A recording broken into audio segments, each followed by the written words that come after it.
I want to break out the statement in two of the key quotes and begin with Draghi's forward guidance. We can bring that quote up from the last meeting back in April, the end of April. We continue to expect rates to remain at present or lower levels for an extended period of time and well past the horizon of our net asset purchases. Does the or lower change today, and how significant is it, Vasileios?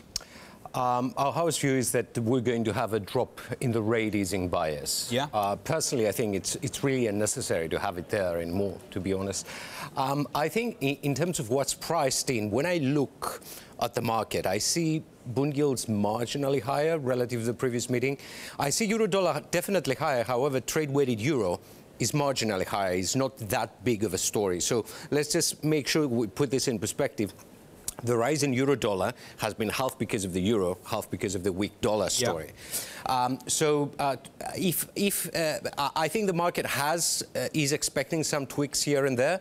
If we get indeed what we're expecting, the drop in the rate easing bias, I think the market is probably going to push euro a bit higher.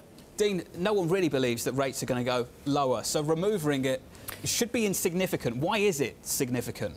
Well, I think it's all to do with the timing and just preparing the markets for what inevitably will be an exit from QE. Today's move should be the first step, removing the reference to lower, as has just been pointed out. I mean, it's inconsequential, really. I suppose what we've got to be worried about is that if we don't get a change in communications, that could come as a surprise to the markets.